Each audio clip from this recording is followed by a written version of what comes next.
Here we are. We've just decided to be very COVID safe. I think, you know what? People are like, it's gone. COVID's gone. Is it? I actually think I might have it right We now. can't do a podcast. No. Now it's time. We'll start doing what we're here for in 40 minutes and know what we're like. No, come on. No, this is serious. No, it's serious. This is I've got to edit serious. it. Yeah, so anyway, you remember COVID, lad? It's mad though, wasn't it? Want it, man. COVID was mad. If I'd have asked you to sit this far away from me during COVID, both of you would have slapped me. Now we're like, yeah, it's just Q&A. So what I do what I want. COVIDiots, the lottie is. COVID. Who are you here? Are you Paxman? Are you dead? Well, how did it even happen? Are you Who Pax? says he Paxman? Yeah. Pax. He's not trying to nail me. Okay, who are you then? Letterman? Letterman. Yeah. David Letterman. That's who you've gone for. I'm Oprah, bitch. Or Letterman Pat. Started again. Who are you? No, it's a serious... You need a... I'm Dan Nightingale, investigative journalist. You don't investigate nothing. I'm investigating. I'm an investigative journalist. You are Krishnan Gunu Hey. Murthy. Hey, Good man. first question comes from Leanne, two-parter. Stop fucking bitching. Why are you being such a bitch about it? Second part. Fuck off. Two questions then. So, thank you so much for joining us for this very serious investigative Q&A. Oh, no. Because Juicy has been the hit we all thought it might be. And we've got the star of Juicy here. No, we'll make it cool. We'll make it cool. And we've got comedian. We've got comedian. Comedian and podcaster. Comedian and podcaster and footy fan and Guinness fan and NFL fan, according to his birthday cakes. and fan of shoes. Adam. Footwear as well. You know, footwear. Adam. Dogs. Adam Vincent Rowe. Thank you so much for joining us. Well, you know, it's an honour to finally be invited to have a word. As a Scouse comedian. Good to have you, lad. Are you a Scouser? I'm from Liverpool, yeah, so, you know, obviously I've seen what you've been doing for the past few years, and it's an honour to finally be here, you know what I mean? Yeah. What you mean, I do know what you mean. So this is really nice, isn't it? It's been the response has been incredible to Juicy. And this is a great idea, isn't it? To just do the thing that you said the response to it has been more than anything you've ever done. I said to you earlier, I reckon after Imperious went out, I reckon I got between 500 and 1,000 messages of people just going, enjoyed that, lad. Good, that was good. That's special. I reckon this is probably between 5 and 10,000. Well, on YouTube alone, Imperious got 612 comments. Juicy already has 1,500. Yeah, it's been quite overwhelming, to be honest with you, and I had to just stop replying to them because there was just too many. I was trying, because people were being so nice and eulogising about it and saying how different it was and how much they enjoyed how different it was. I couldn't get through reading them all and replying them all, especially because I was abroad. So I just had to just be like, look, I put a couple of posts up going, I'm dead grateful, keep them coming, I am reading them all. But I just have not got, I'd need like a fucking TA. I'd need a member, like members of staff to reply to these. I'm very, very grateful for the response, but there was a lot of questions about it. So what we did was we did a screening of this, of Juicy before it went out on YouTube. And I did a Q&A afterwards with Alfie Brown chairing it and asking me questions and interviewing me. The footage was unusable because the lighting and the sound system in the Everyman Theatre, as good as it was to show the special, their microphones were shit and their lights were non-existent. When we went in for the screening, I was like, it's such a beautiful theatre, the Everyman. And it worked great, didn't it, as the screen? I know Will was like, oh, the sound was a bit off. And it worked brilliant. In the room, I think I said it when we recorded afterwards. I was worried that people wouldn't laugh because it didn't feel like a gig until about 3 minutes in with the first big laugh. And everyone laughed and it was amazing. But yeah, when I was watching you sound check those fucking Tandy mics, I was it's like, a bit it worked budget. for in the room because everyone could hear us without the mics anyway because it was small enough. but the footage wasn't possible to use it. So there's a few questions Alfie asked me that we've put into this. And then there's been a lot of questions from listeners, and you've sort of got them. Yeah. So if you're a patron and you're watching this and you're like, I've not got round to watching Juicy, watch it. Watch it first. You go and watch it Pause first this and and then come back. I mean, you've probably watched it. It's exceptional. It's one of the best things. I can't think of something that a mate of mine has made that's hit the same standard. Imperious was great. It really was brilliant. I was there the night that was filmed. But it for me, with Juicy, what was so amazing, I think you said the same thing. I hadn't seen it. Yeah. I've seen it. I saw parts of it while we were getting ready for the arena, and I've done gigs with you where you've done like a shorter version of it. And I never said this to you. I went into it going, and I trust that you know what you're doing. But I was like, is this going to hold for an hour?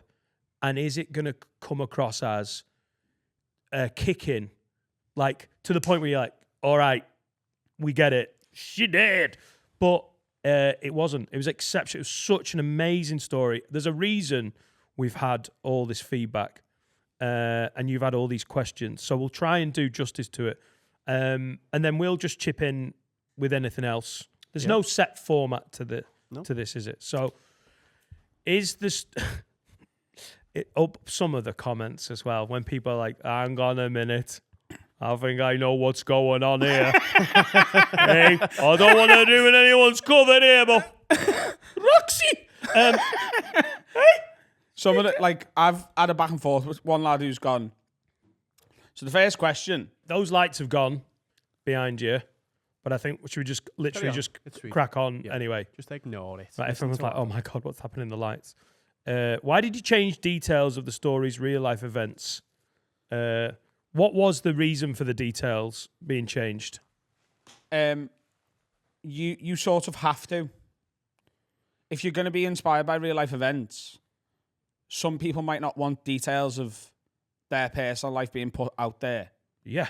And you can't name people due to certain laws in the UK. People have a right to privacy. And there is a rub in the UK between right to privacy and freedom of speech, which is often contested in law, and it's not consistent which side wins. With all that taken into account, because obviously there was a lot of coming like back and forth, wasn't there, before you even got to the filming, like the development stage of it. Was there part of you that thought, oh, fuck it, this isn't worth like, why did you go, no, I'm definitely telling this story? So... what happened was, and I can only say what I'm about to say in this way. I started telling this story, a version of it, early on. Started doing previews of it in September. And I was informed by a lawyer that there was a certain person that I can't name who was essentially threatening to sue me if I mentioned certain details about their life in this story. Yeah.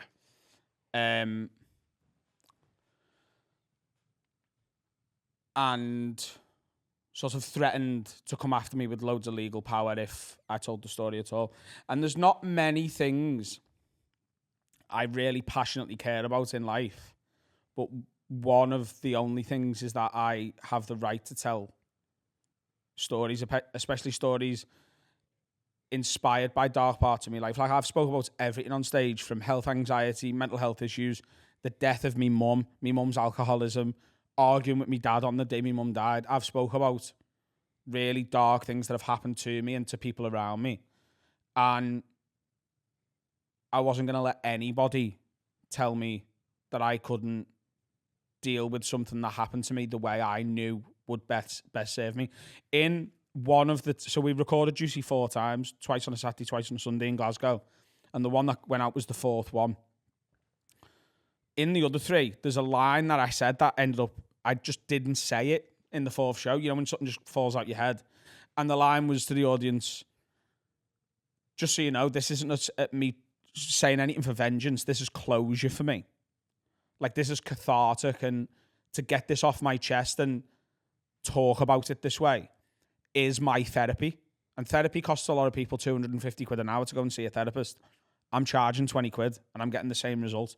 I'm getting to talk about it. I'm getting laughs. And as horrible as, you know, the real life events that inspired this were, I always knew deep down that the only way I'd ever deal with it is if I could get humour out of it. And I never intended initially to get a full hour.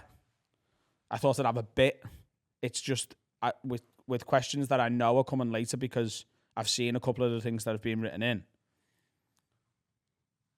Things transpired that made it go from being a routine to being a special. But I needed to tell this story. Just I'd written it, and I'll always fight for the right to be able to tell the stories that I've written. And isn't that one of the best things about being a comedian? Even though you have to be a pretty fucked up, weird, intense, insecure, brilliant, or whatever character to be a comic, one of the upsides is you can go, I can take tragedy, misery, sadness, misfortune, and in my world, I get to turn that into my art, or like you say, a cathartic sort of storytelling. You can even sort of benefit from it in other ways. That's one of the good things about being a stand-up going. Even if it all goes to tits, I might get to recount stuff. I might get to tell stories about it. When the sort of contact came about the legal stuff, I did have people in my life, family and friends going, is this really worth it? Oh, I felt the same. And it wasn't about this story or just this story for me. It was, no, if something happens to you and you want to talk about it as a comic, it sets a bad precedent to go, someone doesn't want this story to be told, I'm not going to tell it. Obviously there's exceptions that prove every rule, but it was always worth it to me to be able to say, no, this is a story I've written and I get to tell this story. And seeing the response to it, like the amount of people who've messaged me going, I've been through a horrendous breakup recently or in the past, and it's not like something similar happened, or some people have said the exact same thing happened that I portrayed in Juicy happened to them. Like, people are saying, this has fucking really helped me, and, you know, that's not why I wrote it, and that's not the reaction I was looking for. But if you're writing something that can really impact people like that, then it's all the better for it. Yeah, it's same with Smasher and the stuff about addiction at the end. People were really nice about the Smasher, but all of the real comments when I talked about addiction, it's because honest and real stand-up affects people in a different way, and that's obviously part of the response you've got. We can all write jokes about like self-service checkouts and how funny it is in day-to-day life that people are like, oh, I recognise that.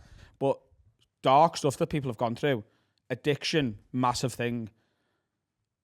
Everyone's been through a horrible breakup. Yeah. And hearing a comic you like talk about a horrible breakup and making light of it and making humour out of it. And also being vulnerable. I've never seen you be more vulnerable than you. And that's you were something a lot of people that. have commented on as well, saying they've seen a different side, and it's dead nice. And I've loved the response to it, but it feels like I've made something. It feels like I've made the best thing I've made so far. I hope I better it one day, obviously, but let's get some questions going. David Roberts says, why did you pick the Rotunda in Glasgow to film it? So if you've watched Juicy, you'll know the story ends in Glasgow, essentially. Like the final thing that happened is a story that leads to Glasgow and a concert in Glasgow. I'm not ruining it for anyone who hasn't seen it. So I wanted to do it there. I didn't want to do it in Liverpool again because we'd done Imperious. I thought about London, but then I filmed Club Comic in London. And a big thing with this was I previewed this a lot in Liverpool. I think I did it 12 times in Liverpool. I did it 3 times in London, or 4. I did it once in Leeds, once in Manchester, once in Chester, or twice in Chester. I needed to do it somewhere that I knew nobody had seen it. Yeah. Because if I did it in Liverpool, what would have happened was the people who've been at all the previews are my most diehard fans. And if they knew this is the filming day, they'd have been like, oh, I'm going to that. And I would have been playing to a room who already knew the story. And I didn't want that. I needed it to be somewhere where I knew no one had seen it. So I couldn't go to London again. I'd done it 4 times. I couldn't come to Liverpool, really, even though it's my hometown and whatever. Glasgow is one of my favourite cities to gig in. The story ends in Glasgow. So we were thinking of doing it there. The problem with Glasgow is I was thinking I don't want to do it at the Stand, because although I've done my tour shows there and I love the room, so much is being filmed in it. And no matter how you dress the Stand, it's the Stand. It looks like it. The shape is recognisable. The chairs are recognisable. So when I seen a picture of the Rotunda, no disrespect to the Rotunda, it's not always the easiest room to play. When you booked it in, I was like, okay, cool. You know, because I've got a perception of it from playing it on a Friday and Saturday, and even the rooms are weird. I mean, it really is round, isn't it? It really is. But I knew immediately where I would put the cameras and how it would look on the film. So I wasn't really thinking about the gig. I was thinking about the film and what we could do with the angles and that side shot. Yeah, with the lit up green. The green. It's like I could see it when we put it in. And Alfie's suggestion of getting a pink curtain, like, because they've got a black curtain backdrop, and that's what we were just going to use. And Alfie was like, "That's not going to look any different to any other stand up either." He's like, "It's a black curtain. There's loads of that. You need to get a custom backdrop."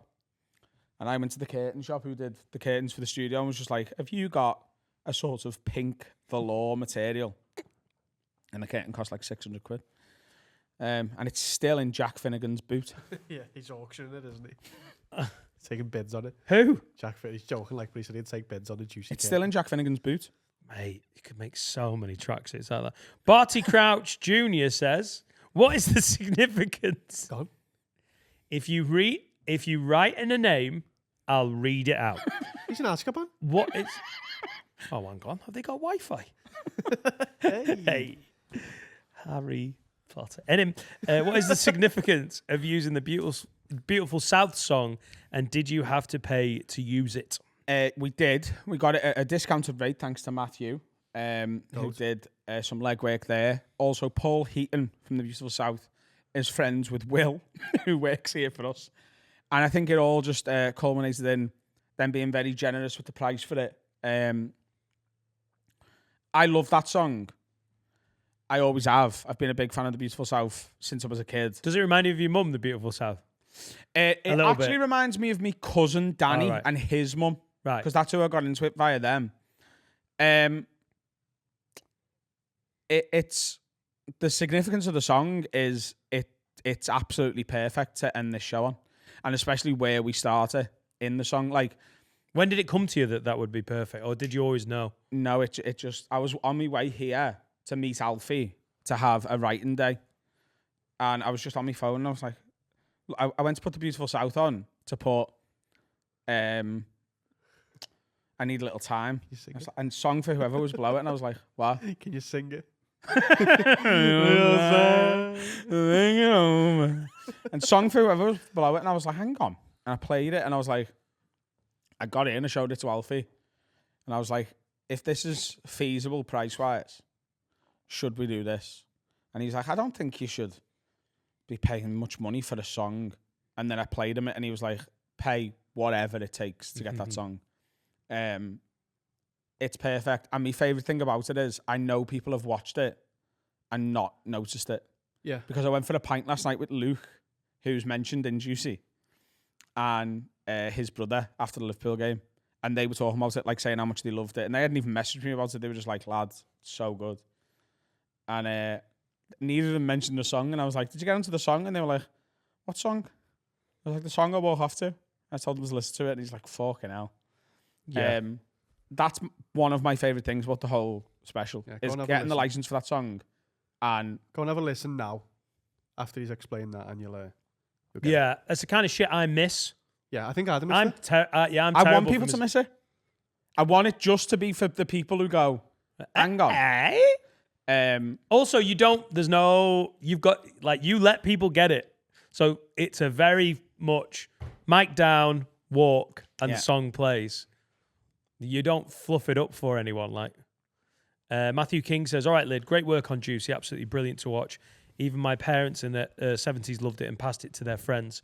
So I've seen you do different versions, as in length, of the story, and they've all been great.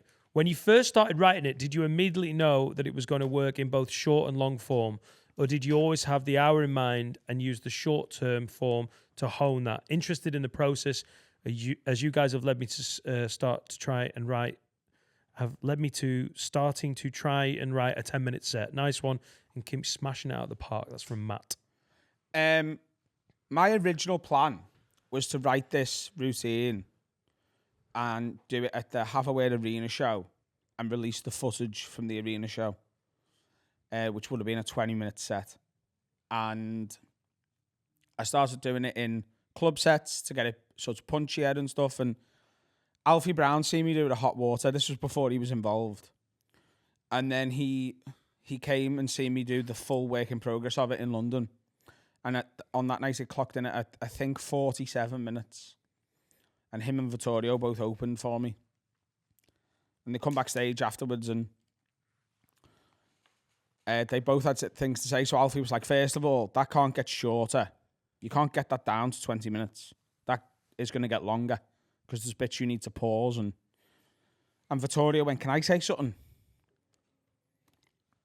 He said, you can do that story at the arena and it'll work, but it won't work as a film.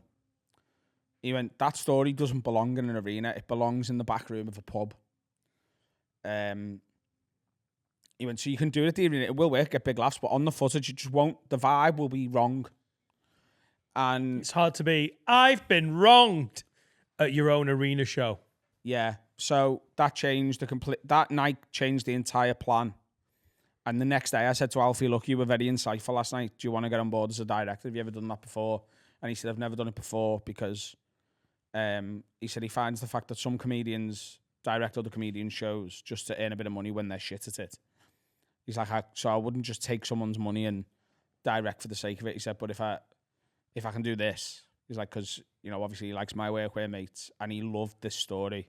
He's like, we can really work on this. So then Michael Flatley literally says, what was Alfie Brown's influence on the show? Was there anything you disagreed on? What? I don't know. He was a listener. I've promised everyone, write anything and I'll read it out. So with Barty Crouch Jr. and Michael Flatley. Mate, we've got Ricardo Quaresma asking the next question. What was Alfie's influence on the show? Was there anything you disagreed on? Can you talk us the process of working with a director for stand-up? Alfie just made everything better.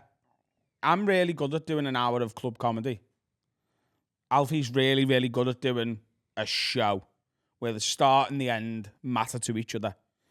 And I needed help with that, and he was so good at it. And he came to 90% of the previews and was just afterwards would go, that was good. It was good, wasn't it? You enjoy it? Yeah. Here's the 312 things you fucked up. And here's the things. And there was bits where he was like, you know that routine we do here? He's like, can we just fuck it off? Like, why? It's funny. He's like, yeah, but the show's no different without it. The show doesn't benefit from it. It's just funny for no reason. And that would be better. Instead of getting a laugh just because you haven't got a laugh in a minute, it'd be better having a 2-minute bit where you're not trying to get a laugh, where you get the audience to just fucking listen.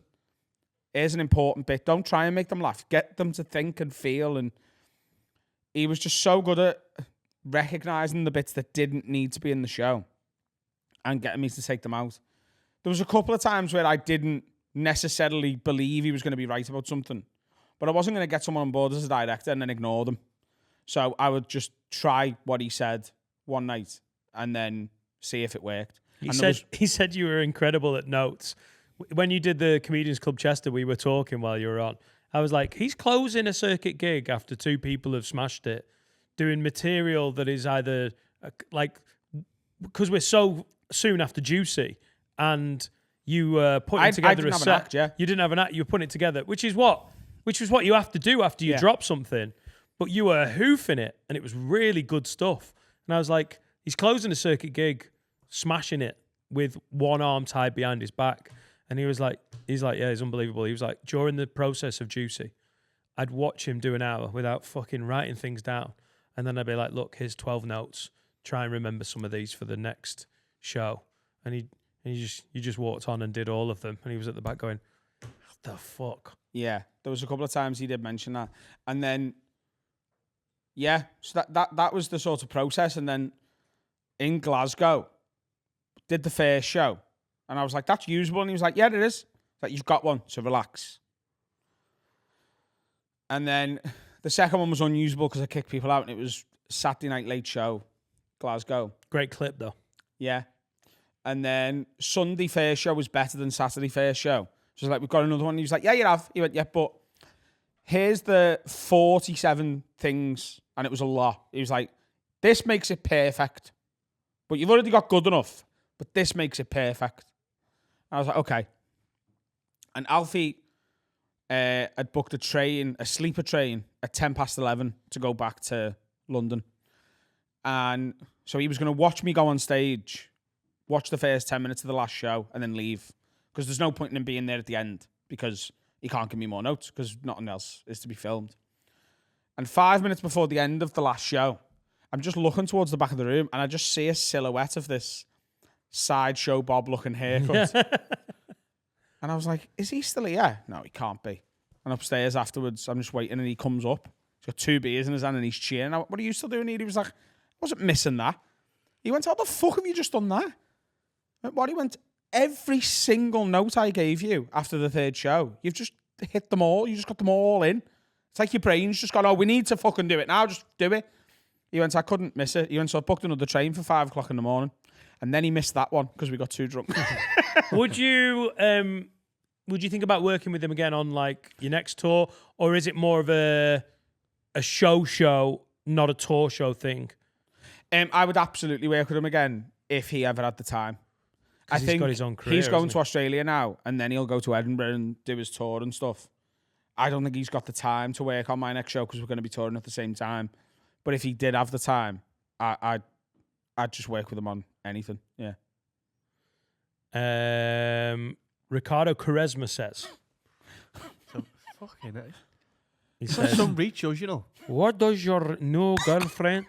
Did he type with the outside of his foot? What does your new girlfriend think Just of Ronald Koeman. this? How do you do? Portuguese? He's Brazilian. No, he's Portuguese. He's Portuguese. What does your new girlfriend think of the show? How did she feel about you doing a show about an ex, even if it is fictional? Ricardo knows. He's always been a smart player, though, hasn't he? And are you more guarded about your relationships going forward because of the Roxy situation? My wonderful girlfriend was very supportive about Juicy. I think initially when the legal stuff was going on, she was a bit, can't you just let this go and get over it? And like, this is a lot to be going on. And I think at one point, all I said to her was, I don't need you to understand why this is so important to me, the right to tell a story. I just need you to just trust me when I tell you that it is. Like, I just need you to go, I can't understand why it's important, but I know that it is because you're telling me it is. Yeah, she came to the screen and she loved it. She's great. Everything's going really well, despite the fact we're still, really quite new. I don't think I'm any more guarded in a relationship or anything because of past relationships. I'm just a bit less public. That's noticeable as well. Huh? That's definitely noticeable.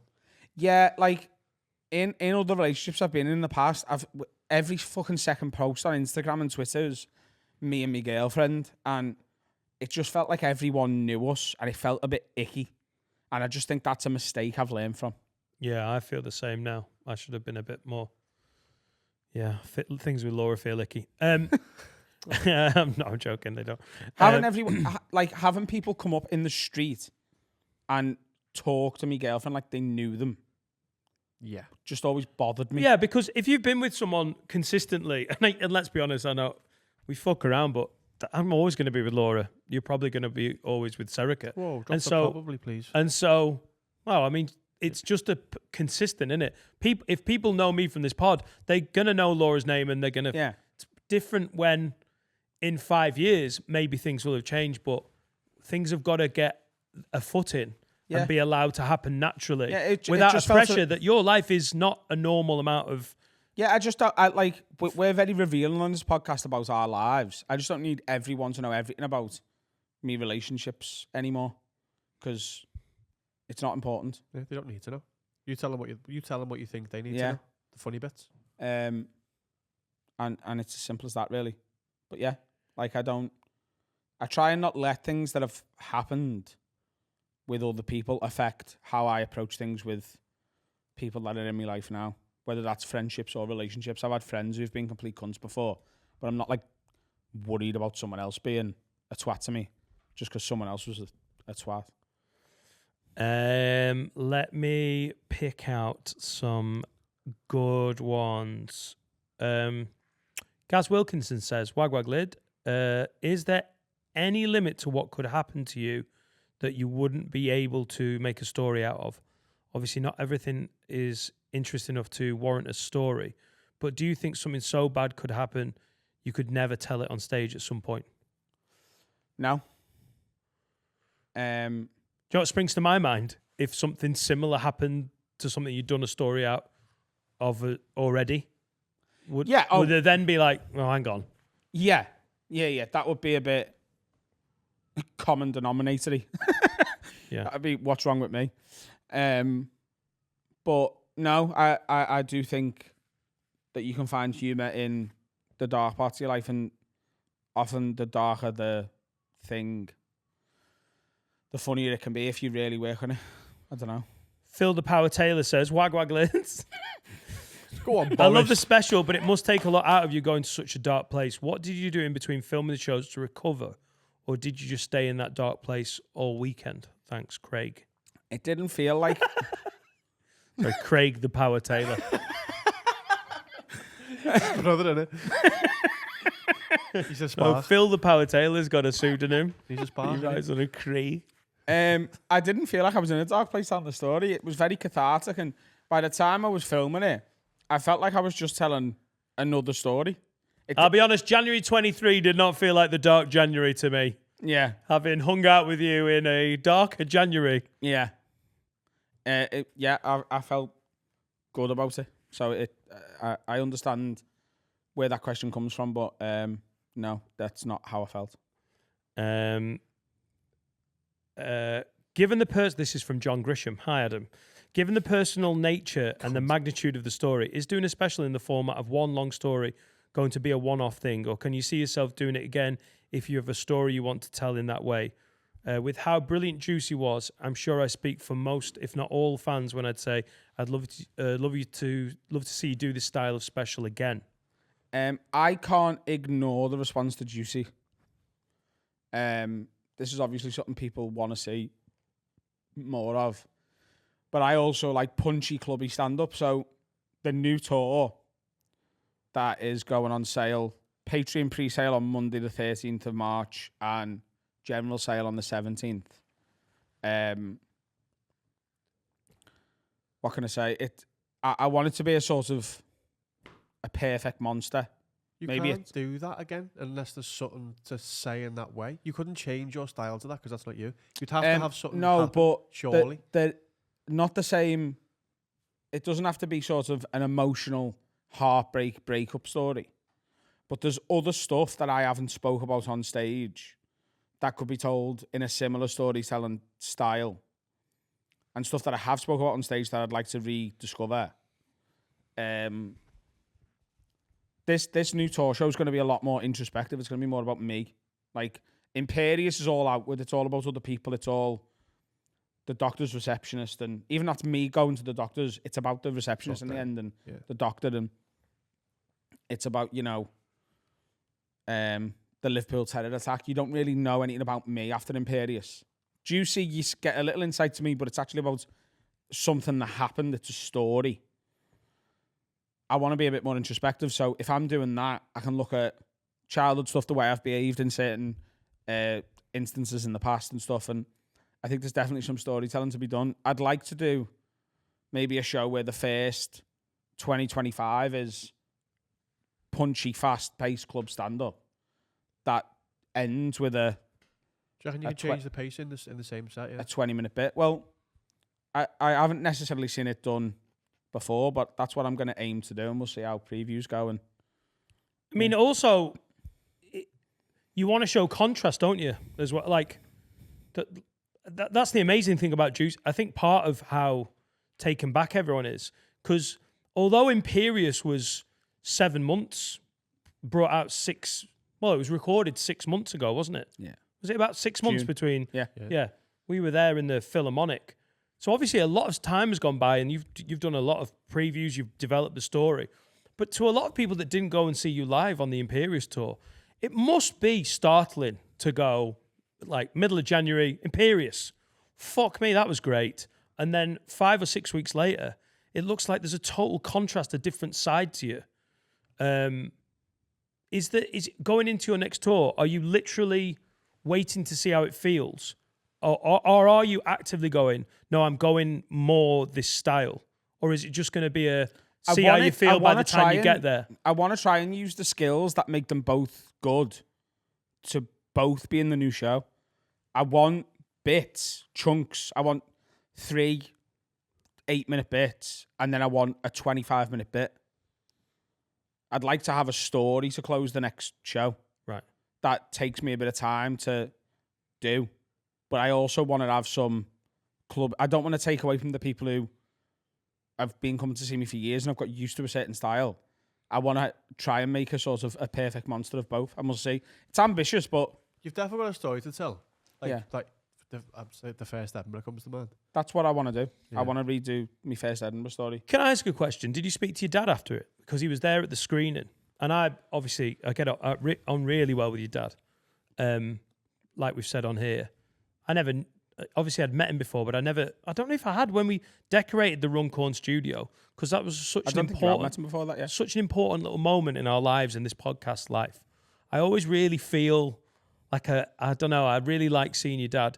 And I wondered what his reaction was, and if that story, not to ruin it for the people that haven't seen it yet, but there is a story about your mum and your dad and money.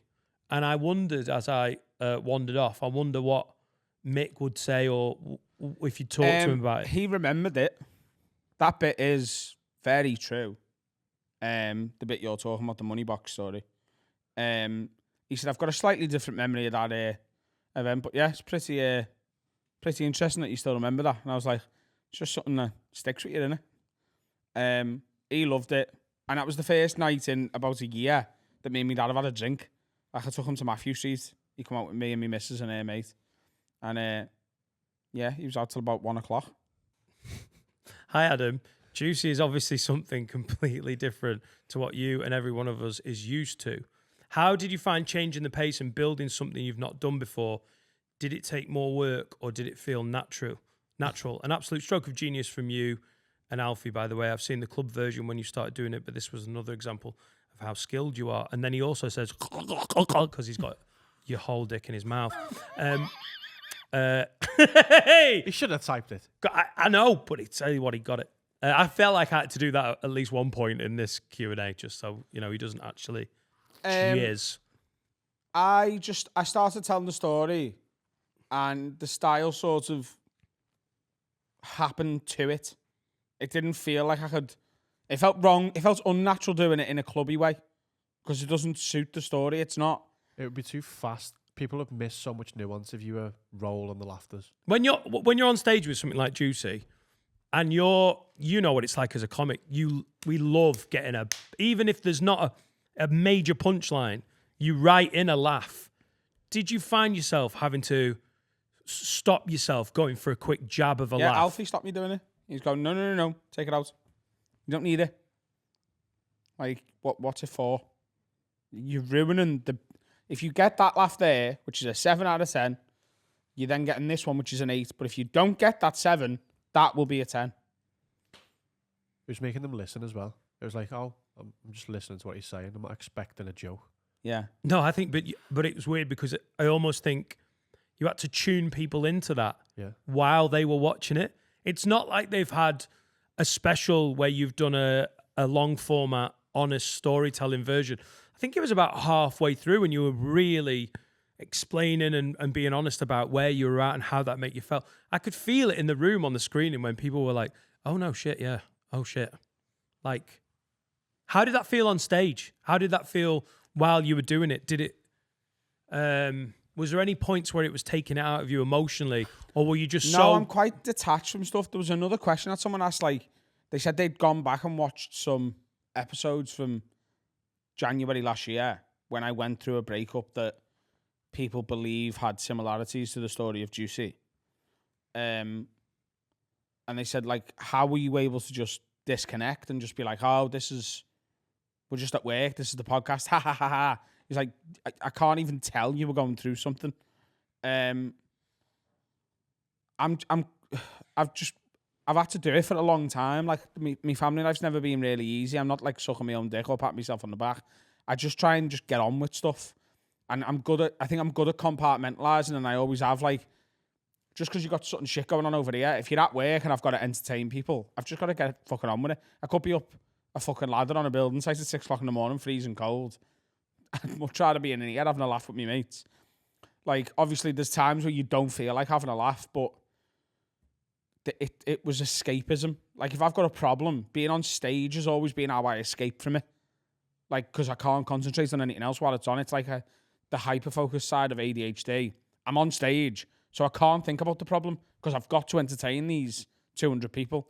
When I'm in here with yous, I can't concentrate on the problem because we're just having a laugh and trying to make people laugh at home. This is like being on stage now.